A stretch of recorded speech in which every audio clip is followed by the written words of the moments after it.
ਪਿਆਰੇ ਦੋਸਤੋ, ਤੁਹਾਡਾ ਸਭ ਦਾ ਫਿਲਾਸਫਰ ਸਟੋਨ ਦੇ ਇਸ ਐਪੀਸੋਡ ਦੇ ਵਿੱਚ ਸਵਾਗਤ ਹੈ। ਆਸ ਹੈ ਤੁਸੀਂ ਸਭ ਠੀਕ ਠਾਕ ਹੋਵੋਗੇ।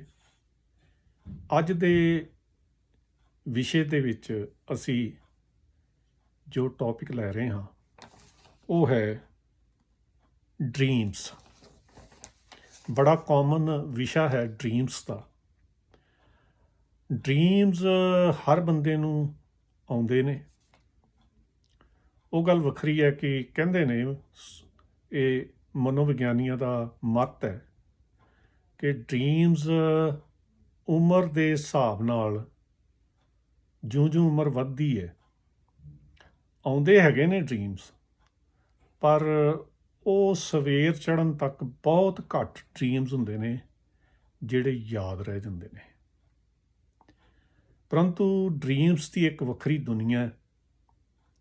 ਜੇ ਅਸੀਂ 24 ਘੰਟੇ ਦੀ ਗੱਲ ਕਰੀਏ ਕਿ ਸਾਡਾ ਦਿਨ 24 ਘੰਟੇ ਦਾ ਹੈ, ਅਤੇ ਹਰ ਬੰਦਾ 7-8 ਘੰਟੇ ਰਾਤ ਨੂੰ ਜਿਹੜਾ ਹੈ ਉਹ ਆਰਾਮ ਕਰਦਿਆਂ ਨੀਂਦ ਦੇ ਵਿੱਚ ਗੁਜ਼ਾਰਦਾ ਹੈ। ਤੋ ਅੰਦਾਜ਼ਨ 1/3 ਟਾਈਮ ਜਿਹੜਾ ਸਾਡੇ ਦਿਨ ਦਾ ਜਾਂ ਜ਼ਿੰਦਗੀ ਦਾ ਜਿਹੜਾ ਹੈ ਉਹ ਸੁਪਨਿਆਂ ਦੇ ਨੇੜੇ ਤੇੜੇ ਰਹਿ ਕੇ ਗੁਜ਼ਰਦਾ ਹੈ।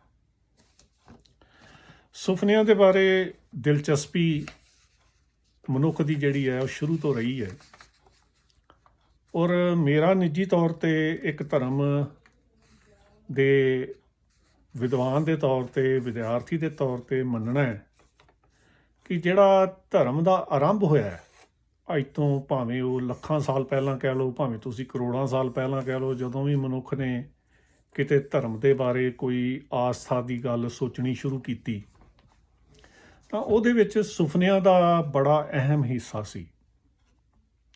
ਕਿਉਂਕਿ ਕੁਦਰਤੀ ਤੌਰ 'ਤੇ ਮਨੁੱਖ ਨੂੰ ਸੁਪਨੇ ਆਉਂਦੇ ਨੇ, ਔਰ ਅਸੀਂ ਇਹ ਮੰਨ ਸਕਦੇ ਹਾਂ ਕਿ ਜਿਹੜਾ ਅੱਜ ਤੋਂ ਲੱਖਾਂ ਸਾਲ, ਕਰੋੜਾਂ ਸਾਲ ਪਹਿਲਾਂ ਵੀ ਮਨੁੱਖ ਸਨ, ਉਹਨਾਂ ਨੂੰ ਵੀ ਸੁਪਨੇ ਆਉਂਦੇ ਹੋਣਗੇ। ਔਰ ਸੁਪਨਿਆਂ ਦਾ ਵਿਸ਼ਾ ਇੱਕ ਅਜਿਹਾ ਵਿਸ਼ਾ ਹੈ ਜਿਹਦੇ ਬਾਰੇ ਅੱਜ ਵੀ ਭਾਵੇਂ ਗਿਆਨ ਵਿਗਿਆਨ ਦਾ ਪਸਾਰਾ ਬਹੁਤ ਜ਼ਿਆਦਾ ਹੋ ਚੁੱਕਿਆ ਹੈ, ਪਰੰਤੂ ਸਾਡੇ ਕੋਲ ਕੋਈ ਅਜਿਹੀ ਸਰਬਸੰਮਤ ਜਿਹੜੀ ਥਿਊਰੀ ਹੈ ਉਹ ਨਹੀਂ ਹੈ ਕਿ ਜਿਹਦੇ ਨਾਲ ਅਸੀਂ ਸੁਪਨਿਆਂ ਦੀ ਜਿਹੜੀ ਹੈ ਅਸਲੀਅਤ ਨੂੰ ਸਮਝ ਸਕੀਏ। ਇਹ ਬਹੁਤ ਹੀ ਰਹੱਸ ਵਾਲੀ ਦੁਨੀਆ ਹੈ ਸੁਪਨਿਆਂ ਦੀ, ਔਰ ਇਹਨੇ ਮਨੁੱਖ ਜਿਹੜਾ ਅੱਜ ਤੋਂ ਲੱਖਾਂ ਸਾਲ ਪਹਿਲਾਂ, ਕਰੋੜਾਂ ਸਾਲ ਪਹਿਲਾਂ, ਉਹਨੂੰ ਇਹ ਸੋਚਣ 'ਤੇ ਮਜਬੂਰ ਕੀਤਾ ਕਿ ਸੁਪਨੇ ਆਉਂਦੇ ਕਿਉਂ ਨੇ। ਔਰ ਉਹਦੀ ਇਸ ਸੋਚ ਵਿੱਚੋਂ ਹੀ ਧਰਮ ਦਾ ਜਨਮ ਹੋਇਆ, ਕਿਉਂਕਿ ਉਹਨੇ ਇਹ ਮਹਿਸੂਸ ਕੀਤਾ ਕਿ ਜਦੋਂ ਰਾਤ ਉਹ ਸੌਂ ਜਾਂਦਾ ਹੈ ਅਤੇ ਇੱਕ ਉਹਨੇ ਬੰਦਾ ਉਹ ਵੇਖਿਆ, ਜਿਹੜਾ ਬੰਦਾ ਮਰ ਜਾਂਦਾ, ਜਿਹਨੂੰ ਅਸੀਂ ਮਰ ਜਾਣਾ ਕਹਿੰਦੇ ਹਾਂ, ਉਹਨੂੰ ਉਹ ਮਰ ਜਾਣਾ ਨਹੀਂ ਸੀ ਸਮਝਦੇ। ਉਹ ਕਹਿੰਦੇ ਸੀ ਇਹ ਲੌਂਗ ਸਲੀਪ 'ਤੇ ਚਲਾ ਗਿਆ। ਅਤੇ ਜਦੋਂ ਥੋੜ੍ਹੀ ਦੇਰ ਲਈ ਅਸੀਂ 7-8 ਘੰਟੇ ਲਈ ਸੌਂਦੇ ਹਾਂ, ਜਾਂ ਉਹ ਮਨੁੱਖ ਇੱਦਾਂ ਸੋਚਦਾ ਸੀ ਨੀਂਦ ਦੇ ਦੌਰਾਨ ਕਿ ਜਦੋਂ ਉਹਨੂੰ ਸੁਪਨੇ ਆਉਂਦੇ ਨੇ ਕਿਸੇ ਦੁਨੀਆ ਦੀ ਹੋਰ ਜਗ੍ਹਾ ਦੇ ਉੱਤੇ ਸਾਡੀ ਆਤਮਾ ਚਲੇ ਜਾਂਦੀ ਹੈ।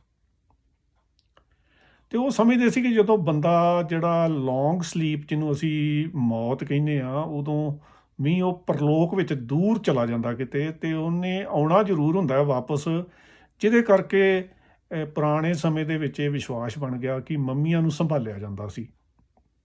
ਜਿਹੜੀਆਂ ਡੈੱਡ ਬੋਡੀਜ਼ ਸਨ ਉਹਨਾਂ ਨੂੰ ਕੈਮੀਕਲ ਲਾ ਕੇ ਰੱਖ ਲੈਂਦੇ ਸੀ, ਇਸ ਆਸ ਵਿੱਚ ਕਿ ਸ਼ਾਇਦ ਇਹਦੀ ਆਤਮਾ ਜਿਹੜੀ ਹੈ ਉਹ ਵਾਪਸ ਆ ਜਾਏਗੀ ਅਤੇ ਇਹ ਬੰਦਾ ਮੁੜ ਕੇ ਜਿੰਦਾ ਹੋ ਜਾਏਗਾ। ਜਿਵੇਂ ਇੱਕ ਸੁੱਤਾ ਮਨੁੱਖ ਸਵੇਰ ਨੂੰ ਜਾਗ ਜਾਂਦਾ, ਅਤੇ ਇਸ ਦੇ ਵਿੱਚੋਂ ਹੀ ਜਿਹੜਾ ਪਰਲੋਕ ਦਾ ਜਿਹੜਾ ਸਿਧਾਂਤ ਹੈ, ਵਿਸ਼ਵਾਸ ਹੈ, ਉਹ ਪੈਦਾ ਹੋਇਆ। ਔਰ ਇਸ ਤਰ੍ਹਾਂ ਮਨੁੱਖ ਨੇ ਇੱਕ ਦੂਜੀ ਦੁਨੀਆ ਬਾਰੇ ਸੋਚਣਾ ਸ਼ੁਰੂ ਕੀਤਾ ਅਤੇ ਇਹ ਧਰਮ ਦਾ ਬੇਸ ਬਣਿਆ। ਖੈਰ, ਧਰਮ ਜਿਹੜਾ ਹੈ ਇਹ ਆਪਣਾ, ਇਹਦਾ ਸੁਪਨਿਆਂ ਨਾਲ ਬਹੁਤ ਸੰਬੰਧ ਰਿਹਾ ਹੈ। ਧਰਮ ਦੇ ਵਿੱਚ ਜਦੋਂ ਅਸੀਂ ਚਰਚਾ ਕਰਦੇ ਹਾਂ ਤਾਂ ਬਹੁਤ ਸਾਰੇ ਵਿਸ਼ੇ ਅਜਿਹੇ ਨੇ ਜਿਨ੍ਹਾਂ ਦਾ ਸਿੱਧਾ ਜਾਂ ਅਸਿੱਧਾ ਸੁਪਨਿਆਂ ਦੇ ਨਾਲ ਸੰਬੰਧ ਹੈ। ਡਿਵੀਨੇਸ਼ਨ ਜਿਹੜੀ ਹੈ, ਦਿਵਯਤਾ ਜਿਹਨੂੰ ਅਸੀਂ ਕਹਿੰਦੇ ਹਾਂ, ਇਹਦਾ ਸੁਪਨਿਆਂ ਦੇ ਨਾਲ ਬਹੁਤ ਗਹਿਰਾ ਸੰਬੰਧ ਹੈ। ਤੁਸੀਂ ਸੁਣ ਕੇ ਹੈਰਾਨ ਹੋਵੋਗੇ ਕਿ ਪੱਛਮ ਦੀ ਦੁਨੀਆ ਦੇ ਵਿੱਚ ਅੱਜ ਬਹੁਤ ਸਾਰੇ ਅਜਿਹੇ ਨਵੇਂ ਮਤਾਂਤਰ ਚੱਲ ਰਹੇ ਨੇ ਜਿਹੜੇ ਇਹਨਾਂ ਚੀਜ਼ਾਂ ਨੂੰ ਬਾਜ਼ਾਰ ਵਿੱਚ ਵੇਚ ਰਹੇ ਨੇ। ਇੱਥੇ ਬਹੁਤ ਸਾਰੀਆਂ ਸੰਸਥਾਵਾਂ ਨੇ ਜਿਹੜੇ ਸਾਈਕਿਕ ਰੀਡਿੰਗਸ ਕਰਦੀਆਂ ਨੇ। ਸਾਈਕਿਕ ਰੀਡਿੰਗਸ ਜਿਵੇਂ ਸਾਡੇ ਜੋਸ਼ੀ ਹੁੰਦੇ ਨੇ ਇੰਡੀਆ ਦੇ ਵਿੱਚ, ਪੱਛਮ ਦੇ ਵਿੱਚ, ਅਮਰੀਕਾ ਕੈਨੇਡਾ ਦੇ ਵਿੱਚ ਜਾਂ ਇਹਨਾਂ ਦੇਸ਼ਾਂ ਦੇ ਵਿੱਚ ਸਾਈਕਿਕ ਹੁੰਦੇ ਨੇ ਜਿਹੜੇ ਮਨੁੱਖ ਦੇ ਭਵਿੱਖ ਬਾਰੇ ਕਈ ਤਰ੍ਹਾਂ ਦੇ ਜਿਹੜੇ ਸਵਾਲ ਨੇ ਉਹਨਾਂ ਦਾ ਜਵਾਬ ਲੱਭਣ ਦੀ ਕੋਸ਼ਿਸ਼ ਕਰਦੇ ਨੇ। ਇਸੇ ਤਰੀਕੇ ਨਾਲ ਤੁਸੀਂ ਸੁਣਿਆ ਹੋਵੇਗਾ ਕਿ ਹੋਮੋਪੈਥੀ ਡਾਕਟਰ ਜਿਹੜੇ ਨੇ, ਈਵਨ ਕਿ ਇਹ ਬੜੀ ਹੈਰਾਨੀ ਦੀ ਗੱਲ ਹੁੰਦੀ ਹੈ ਕਿ ਜਦੋਂ ਕੋਈ ਪੇਸ਼ੈਂਟ ਉਹਨਾਂ ਕੋਲ ਢਿੱਡ ਪੀੜ ਲੈ ਕੇ ਜਾਂਦਾ ਹੈ ਤਾਂ ਉਹ ਇਹ ਪੁੱਛਦੇ ਨੇ ਕਿ ਤੈਨੂੰ ਸੁਪਨੇ ਕਿਹੋ ਜਿਹੇ ਆਉਂਦੇ ਨੇ। ਕੋਈ ਵੀ ਬਿਮਾਰੀ ਹੋਵੇ ਉਹਨਾਂ ਦੇ ਵਿੱਚ ਇੱਕ ਕਾਲਮ ਹੁੰਦਾ ਹੈ, ਜਿਹੜਾ ਐਕਸਪਰਟ ਹੋਮੋਪੈਥ ਹੋਏਗਾ ਉਹ ਤੁਹਾਨੂੰ ਇਹ ਗੱਲ ਜੇ ਨਹੀਂ ਪੁੱਛਦਾ ਸੁਪਨਿਆਂ ਬਾਰੇ ਤੇ ਇਹਦਾ ਮਤਲਬ ਸਮਝ ਲੈਣਾ ਕਿ ਉਹ ਅਣਜਾਣ ਡਾਕਟਰ ਹੋਏਗਾ। ਹੋਮੋਪੈਥੀ ਦਾ ਡਾਕਟਰ ਤੁਹਾਨੂੰ ਇਹ ਜ਼ਰੂਰ ਪੁੱਛਦਾ ਜਦੋਂ ਵੀ ਕੋਈ ਤੁਸੀਂ ਰੋਗ ਲੈ ਕੇ ਉਹਦੇ ਕੋਲ ਜਾਂਦੇ ਹੋ ਕਿ ਤੁਹਾਨੂੰ ਸੁਪਨੇ ਕਿਸ ਤਰ੍ਹਾਂ ਦੇ ਆਉਂਦੇ ਨੇ। ਤੋ ਜਿਹੜਾ ਹੋਮੋਪੈਥੀ ਦਾ ਸਿਸਟਮ ਹੈ ਇਹਦੇ ਵਿੱਚ ਦਵਾਈ ਦੀ ਜਿਹੜੀ ਸਿਲੈਕਸ਼ਨ ਕੀਤੀ ਜਾਂਦੀ ਹੈ ਉਹਦੇ ਵਿੱਚ ਵੀ ਸੁਪਨਿਆਂ ਨੂੰ ਸਮਝ ਕੇ ਹੀ ਦਵਾਈ ਦਿੱਤੀ ਜਾਂਦੀ ਹੈ। ਸੁਪਨਿਆਂ ਦੀ ਮਤਲਬ ਵੇਖੋ ਕਿੰਨੀ ਅਹਿਮੀਅਤ ਹੈ ਕਿ ਮੈਡੀਕਲ ਸਾਇੰਸ ਭਾਵੇਂ ਉਹ ਕਿਸੇ ਵੀ ਤਰ੍ਹਾਂ ਦੀ ਹੈਗੀ ਹੈ, ਹੋਮੋਪੈਥੀ ਉਹਨੂੰ ਉਹਦੇ ਵਿੱਚ ਸੁਪਨਿਆਂ ਦੀ ਜਿਹੜੀ ਹੈ ਅਹਿਮੀਅਤ ਹੈਗੀ ਹੈ। ਇਸੇ ਤਰੀਕੇ ਨਾਲ ਜਿਹੜੇ ਪੁਰਾਣੇ ਨਬੀ ਪੈਗੰਬਰ ਹੁੰਦੇ ਸਨ ਉਹਨਾਂ ਨੂੰ ਸੁਪਨੇ ਆਉਂਦੇ ਸੀ ਤੇ ਸੁਪਨਿਆਂ ਦੇ ਵਿੱਚ ਉਹ ਦੂਜੀ ਦੁਨੀਆ ਦੇ ਵਿੱਚ ਚਲੇ ਜਾਂਦੇ ਸੀ। ਜਿਵੇਂ ਪੈਗੰਬਰ ਮੁਹੰਮਦ ਦੇ ਬਾਰੇ ਕਿਹਾ ਜਾਂਦਾ ਹੈ ਕਿ ਉਹ ਇੱਕ ਰਾਤ ਨੂੰ ਅਸਮਾਨ ਦੇ ਵਿੱਚ ਬਰਾਕ ਨਾਂ ਦੇ ਜਾਨਵਰ ਦੇ ਉੱਤੇ ਸਵਾਰ ਹੋ ਕੇ ਚਲੇ ਗਏ ਸੀ। ਪਰ ਹੋਇਆ ਕੀ ਸੀ, ਉਹ ਇੱਕ ਕਿਸਮ ਦਾ ਸੁਪਨਾ ਸੀ ਜਿਹਨੂੰ ਬਹੁਤ ਸਾਰੇ ਮੁਸਲਿਮ ਵਿਦਵਾਨ ਕਸ਼ਫ ਵੀ ਕਹਿੰਦੇ ਨੇ। ਤੋ ਉਹ ਸੁਪਨੇ ਦੇ ਵਿੱਚ ਹੋ ਕੇ ਆਏ ਤੇ ਉੱਥੋਂ ਉਹਨਾਂ ਨੂੰ ਮਤਲਬ ਜੋ ਕੁਝ ਉਹਨਾਂ ਨੇ ਦੇਖਿਆ, ਦਰਸ਼ਨ ਜਿਹਨੂੰ ਕਹਿ ਦਿੰਦੇ ਆ, ਵਿਜ਼ਨ ਦੀ ਦੁਨੀਆ ਧਰਮ ਦੇ ਵਿੱਚ ਬੜੀ ਅਹਿਮ ਹੈ ਔਰ ਉਹਨਾਂ ਦਾ ਸੰਬੰਧ ਵਿਜ਼ਨਸ ਦਾ ਬਹੁਤੀ ਵਾਰੀ ਜਿਹੜਾ ਹੈ ਉਹ ਸੁਪਨਿਆਂ ਦੇ ਵਿੱਚ ਹੁੰਦਾ। ਜਿਹੜਾ ਕਿਹਾ ਜਾਂਦਾ ਕਿ ਮੈਨੂੰ ਰਾਮਚੰਦਰ ਜੀ ਦੇ ਦਰਸ਼ਨ ਹੋਏ, ਮੈਨੂੰ ਗੁਰੂ ਨਾਨਕ ਸਾਹਿਬ ਜੀ ਦੇ ਦਰਸ਼ਨ ਹੋਏ, ਮੈਨੂੰ ਗੁਰੂ ਗੋਬਿੰਦ ਸਿੰਘ ਜੀ ਦੇ ਦਰਸ਼ਨ ਹੋਏ ਜਾਂ ਮੈਨੂੰ ਯਸੂ ਮਸੀਹ ਦੇ ਦਰਸ਼ਨ ਹੋਏ। ਇਸ ਤਰ੍ਹਾਂ ਦੇ ਜਿਹੜੇ ਕਲੇਮ ਕੀਤੇ ਜਾਂਦੇ ਨੇ ਭਗਤਾਂ ਵੱਲੋਂ, ਸ਼ਰਧਾਲੂਆਂ ਵੱਲੋਂ, ਉਹ ਅਸਲ 'ਚ ਬਹੁਤੀ ਵੇਰ ਜਿਹੜੇ ਨੇ ਉਹ ਜਿਹੜੇ ਉਹਨਾਂ ਨੂੰ ਦਰਸ਼ਨ ਹੁੰਦੇ ਨੇ ਉਹ ਸੁਪਨਿਆਂ ਦੇ ਵਿੱਚ ਹੀ ਹੁੰਦੇ ਨੇ, ਜਿਨ੍ਹਾਂ ਨੂੰ ਉਹ ਇੱਕ ਆਪਣੀ ਬੜੀ ਵੱਡੀ ਅਧਿਆਤਮਕ ਪ੍ਰਾਪਤੀ ਸਮਝ ਕੇ, ਅਚੀਵਮੈਂਟ ਸਮਝ ਕੇ ਤੇ ਉਹ ਆਪਣੇ ਉੱਤੇ ਮਾਣ ਕਰਦੇ ਨੇ। ਸੁਪਨਿਆਂ ਦੇ ਰਾਹੀਂ ਪ੍ਰੋਫੈਸੀਜ਼, ਭਵਿੱਖਬਾਣੀਆਂ ਕਰਨ ਦੀ ਵੀ ਜਿਹੜੀ ਹੈ ਇੱਕ ਵਿੱਦਿਆ ਜਿਹੜੀ ਹੈ ਉਹ ਚੱਲਦੀ ਰਹੀ ਹੈ, ਜਿਹਦੇ ਵਿੱਚ ਅਸੀਂ ਵੇਖਦੇ ਹਾਂ ਕਿ ਬਹੁਤ ਸਾਰੀਆਂ ਕਿਤਾਬਾਂ ਅੱਜ ਕੱਲ੍ਹ ਬਾਜ਼ਾਰ ਦੇ ਵਿੱਚ ਅਵੇਲੇਬਲ ਨੇ। ਬਾਜ਼ਾਰ ਦੇ ਵਿੱਚ ਹਰ ਚੀਜ਼ ਵਿਕ ਰਹੀ ਹੈ, ਜੋ ਮਰਜ਼ੀ ਤੁਸੀਂ ਉਹਨੂੰ ਸੋਹਣਾ ਜਿਹਾ ਬਣਾ ਕੇ ਪੈਕੇਟ ਉਹਨੂੰ ਸ਼ੋਰੂਮਾਂ 'ਚ ਲਾ ਦਿਓ, ਉਹ ਤੁਹਾਡੀ ਚੀਜ਼ ਵਿਕਦੀ ਹੈ। ਤੋ ਸੁਪਨਿਆਂ ਦੀ ਇੰਟਰਪ੍ਰੀਟੇਸ਼ਨ ਦੇ ਬਾਰੇ ਬੜੇ ਬੜੇ ਵੱਡੇ ਐਨਸਾਈਕਲੋਪੀਡੀਆਜ਼ ਬਣੇ ਨੇ, ਜਿਹਦੇ 'ਚ ਹਰ ਤਰ੍ਹਾਂ ਦਾ ਸੁਪਨਾ ਲਿਖ ਕੇ ਤੇ ਉਹਦੇ ਅੱਗੋਂ ਫਲ ਦੱਸੇ ਗਏ ਨੇ ਕਿ ਇਹ ਸੁਪਨਾ ਜੇ ਤੁਹਾਨੂੰ ਆਉਂਦਾ ਹੈ ਤੇ ਇਹਦਾ ਮਤਲਬ ਤੁਹਾਡੇ ਜੀਵਨ 'ਚ ਆਹ ਗੱਲ ਹੋਣ ਵਾਲੀ ਹੈ। ਔਰ ਇਸ ਚੀਜ਼ ਨੂੰ ਪੱਛਮ ਦੇ ਵਿੱਚ ਬਹੁਤ ਸਾਰੇ ਲੋਕ ਵੇਚ ਰਹੇ ਨੇ। ਇੱਥੇ ਸੈਂਟਰ ਬਣੇ ਹੋਏ ਨੇ ਇਸ ਤਰ੍ਹਾਂ ਦੇ, ਜਿਹਦੇ ਵਿੱਚ ਉਹ ਕਹਿੰਦੇ ਨੇ ਕਿ ਤੁਹਾਨੂੰ ਅਸੀਂ ਸੁਪਨਿਆਂ ਦੀ ਇੰਟਰਪ੍ਰੀਟੇਸ਼ਨ ਕਰਕੇ ਤੁਹਾਡੇ ਕਈ ਮਸਲੇ ਹੱਲ ਕਰ ਸਕਦੇ ਹਾਂ। ਤੁਸੀਂ ਸਾਨੂੰ ਸੁਪਨੇ ਦੱਸੋ ਆ ਕੇ ਜਿਹੜੇ ਸੁਪਨੇ ਆਉਂਦੇ ਨੇ।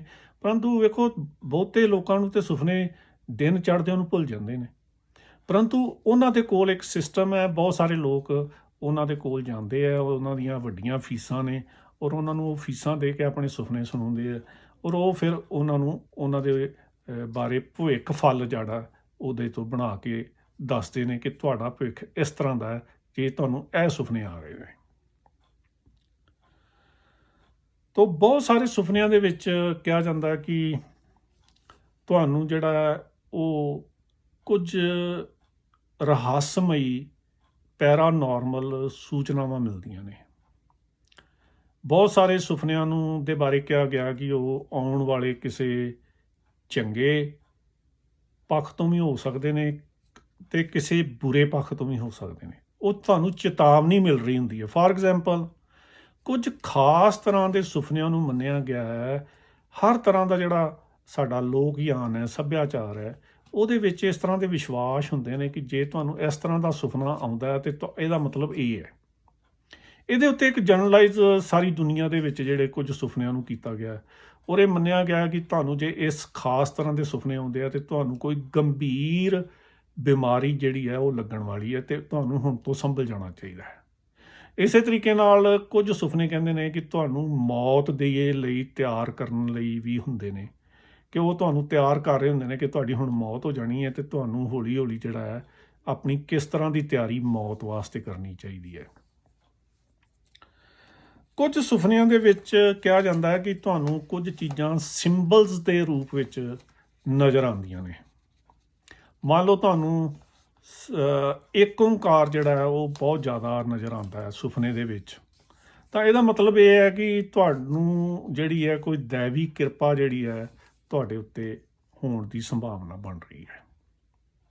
ਇਸੇ ਤਰੀਕੇ ਨਾਲ ਜੇ ਤੁਹਾਡੇ ਕੋਈ ਨੈਗੇਟਿਵ ਕਿਸਮ ਦੇ ਜਿਹੜੇ ਨੇ ਸਿੰਬਲਸ ਤੁਹਾਨੂੰ ਨਜ਼ਰ ਆਉਂਦੇ ਆ, ਉਹ ਕਹਿੰਦੇ ਕਿ ਸੁਪਨੇ ਜਦੋਂ ਆਉਂਦੇ ਆ ਉਦੋਂ ਸਾਡਾ ਮਨ ਜਿਹੜਾ ਨਾ ਉਹ ਪੂਰੀ ਤਰ੍ਹਾਂ ਚੇਤਨ ਨਹੀਂ ਹੁੰਦਾ। ਤੁਸੀਂ ਯਾਦ ਕਰਕੇ ਵੇਖੋ, ਇੱਕ ਬੜੀ ਇੰਟਰਸਟਿੰਗ ਗੱਲ ਹੈ ਸੁਪਨਿਆਂ ਨਾਲ ਸੰਬੰਧਿਤ ਕਿ ਕੁਝ ਸੁਪਨੇ ਜਿਹੜੇ ਨੇ ਬਲੈਕ ਐਂਡ ਵਾਈਟ ਹੁੰਦੇ ਨੇ, ਕੁਝ ਸੁਪਨੇ ਕਲਰਡ ਹੁੰਦੇ ਨੇ। ਹੁਣ ਤੁਸੀਂ ਯਾਦ ਕਰਕੇ ਦੇਖਣਾ, ਤੁਹਾਨੂੰ ਯਾਦ ਨਹੀਂ ਆਏਗਾ ਕਿ ਕਿਹੜਾ ਸੁਪਨਾ ਬਲੈਕ ਐਂਡ ਵਾਈਟ ਸੀ, ਕਿਹੜਾ ਸੁਪਨਾ ਜਿਹੜਾ ਸੀ ਉਹ ਕਲਰਡ ਸੀ। ਫਿਰ ਕੁਝ ਸੁਪਨਿਆਂ ਦੇ ਵਿੱਚ ਜਿਹੜੀ ਹਿਊਮਨ ਬੋਡੀ ਨਜ਼ਰ ਆਉਂਦੀ ਹੈ, ਭਾਵੇਂ ਤੁਹਾਨੂੰ ਆਪਣੀ ਬੋਡੀ ਨਜ਼ਰ ਆਉਂਦੀ ਹੋਵੇ, ਉਹਦੇ 'ਚ ਫੇਸ ਨਜ਼ਰ ਨਹੀਂ ਆਉਂਦੇ। ਤੁਹਾਨੂੰ ਇਹ ਜ਼ਰੂਰ ਪਤਾ ਲੱਗ ਜਾਂਦਾ ਕਿ ਇਹ ਕਿਹੜਾ ਸਰੀਰ ਹੈਗਾ, ਮੈਂ ਆ ਜਾਂ ਕੋਈ ਮੇਰਾ ਭਰਾ ਆ, ਮੇਰੀ ਪਤਨੀ ਹੈ ਜਾਂ ਕੌਣ ਹੈ, ਤੁਹਾਨੂੰ ਇਹ ਜ਼ਰੂਰ ਪਤਾ ਲੱਗ ਜਾਂਦਾ। ਪਰੰਤੂ ਤੁਹਾਨੂੰ ਉਹਦਾ ਫੇਸ ਹਮੇਸ਼ਾ ਹੀ ਜਿਹੜਾ ਹੈ ਉਹ ਜਿਹਨੂੰ ਕਹਿੰਦੇ ਨੇ ਫੇਡ ਕੀਤਾ ਮਿਲੇਗਾ ਉਹਦੇ 'ਚ। ਜਿਵੇਂ ਕਈ ਵੀਡੀਓਜ਼ ਨੂੰ ਅਸੀਂ ਫੇਡ ਕਰ ਦਿੰਦੇ ਹਾਂ, ਉਸ ਤਰ੍ਹਾਂ ਦੇ ਫੇਸ ਤੁਹਾਨੂੰ ਸੁਪਨਿਆਂ ਦੇ ਵਿੱਚ ਜਿਹੜੇ ਨੇ ਕੁਝ ਲੋਕਾਂ ਦੇ ਮਿਲਣਗੇ। ਤਾਂ ਉਹ ਜਿਹੜੇ ਫੇਡਡ ਹੈਗੇ ਨੇ ਉਹਨਾਂ ਦੇ ਅਰਥ ਵੱਖਰੇ ਕੱਢੇ ਜਾਂਦੇ ਨੇ। ਪਰੰਤੂ ਵੇਖੋ, ਇਹ ਹਿਊਮਨ ਸਾਈਕਾਲੋਜੀ ਹੈ ਕਿ ਸਾਨੂੰ ਸਵੇਰੇ ਉੱਠਦਿਆਂ ਤੱਕ ਬਹੁਤੇ ਸੁਪਨੇ ਭੁੱਲ ਜਾਂਦੇ ਨੇ। ਪਰੰਤੂ ਜੇਕਰ ਕੋਈ ਸੁਪਨੇ ਯਾਦ ਰਹਿ ਜਾਂਦੇ ਨੇ ਤੇ ਤੁਸੀਂ ਇਹੋ ਜਿਹੇ ਸੋ ਕਾਲਡ ਸਿਆਣਿਆਂ ਕੋਲ ਆਪਣੇ ਸੁਪਨੇ ਲੈ ਕੇ ਜਾਂਦੇ ਹੋ, ਤਾਂ ਉਹ ਤੁਹਾਨੂੰ ਇਹਨਾਂ ਸੁਪਨਿਆਂ ਦੇ ਬੇਸ 'ਤੇ ਤੁਹਾਨੂੰ ਬਹੁਤ ਕੁਝ ਦੱਸਣ ਦਾ ਉਹਨਾਂ ਦਾ ਮਤਲਬ ਇੱਕ ਕੰਮ ਹੈ। ਕੁਝ ਸੁਪਨੇ ਜਿਹੜੇ ਨੇ ਧੁੰਦਲੇ ਹੁੰਦੇ ਨੇ, ਉਹਨਾਂ ਦੀ ਸਮਝ ਹੀ ਨਹੀਂ ਆਉਂਦੀ ਕਿ ਇਹ ਕੀ ਸੁਪਨੇ ਆਏ ਨੇ। ਕੁਝ ਥਾਵਾਂ ਤੁਸੀਂ ਸੁਪਨਿਆਂ ਦੇ ਵਿੱਚ ਅਜਿਹੀਆਂ ਦੇਖਦੇ ਹੋ ਜਿਹੜੀਆਂ ਕਦੀ ਤੁਸੀਂ ਦੇਖੀਆਂ ਨਹੀਂ ਹੁੰਦੀਆਂ ਹਕੀਕਤ ਦੇ ਵਿੱਚ। ਕੁਝ ਬੰਦੇ ਤੁਸੀਂ ਸੁਪਨਿਆਂ ਦੇ ਵਿੱਚ ਅਜਿਹੇ ਦੇਖਦੇ ਹੋ ਜਿਹੜੇ ਕਦੀ ਤੁਸੀਂ ਅਸਲ 'ਚ ਕਦੀ ਵੀ ਨਹੀਂ ਦੇਖੇ ਹੁੰਦੇ। ਤਾਂ ਅਜਿਹੇ ਸੁਪਨੇ ਜਿਹੜੇ ਨੇ ਉਹ ਇਹ ਸਿਆਣੇ ਲੋਕ ਕਹਿੰਦੇ ਨੇ ਕਿ ਇਹ ਸੁਪਨੇ ਜਿਹੜੇ ਨੇ ਇਹ ਤੁਹਾਨੂੰ ਪਰਲੋਕ ਦੇ ਜਾਂ ਪਿਛਲੇ ਜਨਮ ਦੇ ਲੋਕਾਂ ਦੇ ਸੁਪਨੇ ਆਏ ਨੇ, ਜਾਂ ਪਹਿਲਾਂ ਕਿਸੇ ਹੋਰ ਜਗ੍ਹਾ ਦੇ ਉੱਤੇ ਜਿੱਥੇ ਰਹਿੰਦੇ ਸੀ। ਮੰਨ ਲਓ ਕੋਈ ਕੰਟਰੀ ਕਿਸੇ 'ਤੇ ਤੁਸੀਂ ਗਏ ਵੀ ਨਹੀਂ, ਪਰੰਤੂ ਬੜਾ ਅਜੀਬੋ ਗਰੀਬ ਸ਼ਹਿਰ ਹੈ ਕੋਈ, ਪਰੰਤੂ ਉਹ ਸੁਪਨਾ ਉਹ ਕਹਿੰਦੇ ਕਿ ਕਿਤੇ ਨਾ ਕਿਤੇ ਉਹ ਦੇਸ਼ ਹੈਗਾ, ਉਹ ਸ਼ਹਿਰ ਹੈਗਾ ਜਿਹੜਾ ਤੁਸੀਂ ਦੇਖਿਆ। ਉਹ ਗੱਲ ਵੱਖਰੀ, ਤੁਹਾਨੂੰ ਪਤਾ ਨਹੀਂ ਉਹ ਕਿਹੜਾ ਹੈਗਾ, ਪਰੰਤੂ ਉੱਥੇ ਤੁਹਾਡਾ ਪਿਛਲਾ ਜਨਮ ਸੀ ਜਾਂ ਤੁਹਾਡਾ ਅਗਲਾ ਜਨਮ ਉੱਥੇ ਹੋਣ ਵਾਲਾ ਹੈ।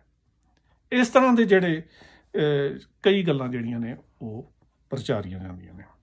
ਹੁਣ ਲਾਸਟ ਵਿੱਚ ਜਿਹੜਾ ਹੈ ਉਹ ਅਸੀਂ ਗੱਲ ਕਰਦੇ ਹਾਂ ਕਿ 1950 ਦੇ ਵਿੱਚ ਸ਼ਿਕਾਗੋ ਯੂਨੀਵਰਸਿਟੀ ਦੇ ਵਿੱਚ ਇੱਕ ਸਟੱਡੀ ਹੋਈ ਸੀ ਸੁਪਨਿਆਂ ਦੇ ਬਾਰੇ, ਜਿਹਦੇ ਵਿੱਚ ਉਹਨਾਂ ਨੇ ਕਿਹਾ ਕਿ ਇੱਕ ਰੈਪਿਡ ਆਈ ਮੂਵਮੈਂਟ ਨਾਂ ਦੀ ਇੱਕ ਕਿਰਿਆ ਸਾਡੇ ਸੁੱਤਿਆਂ ਸਾਡੇ ਸਰੀਰ ਵਿੱਚ ਹੁੰਦੀ ਹੈ।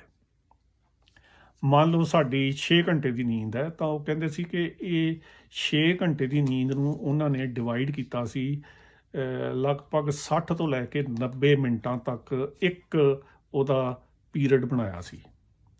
ਤੋ ਜੇ 6 ਘੰਟੇ ਦੀ ਹੈ ਤਾਂ ਲਗਭਗ 6 ਜਾਂ 5 ਭਾਗਾਂ ਦੇ ਵਿੱਚ ਉਹ ਨੀਂਦ ਵੰਡੀ ਗਈ। ਤੇ ਉਹਨਾਂ ਸਾਇੰਟਿਸਟ ਨੇ ਇਹ ਦੱਸਿਆ ਸੀਗਾ ਕਿ ਹਰ ਇੱਕ ਪੀਰੀਅਡ ਦੇ ਵਿੱਚ ਮਤਲਬ ਜਿਹੜਾ 60 ਤੋਂ ਲੈ ਕੇ 90 ਮਿੰਟ ਤੱਕ ਦਾ ਇੱਕ ਪੀਰੀਅਡ ਹੁੰਦਾ ਹੈ ਨੀਂਦ ਦਾ, ਉਹਦੇ ਵਿੱਚ ਕੁਝ ਸੈਕਿੰਡ ਵਾਸਤੇ ਸਾਡੇ ਸਰੀਰ ਨੂੰ ਲਕਵਾ ਮਾਰ ਜਾਂਦਾ ਸੁੱਤਿਆਂ ਸੁੱਤਿਆਂ।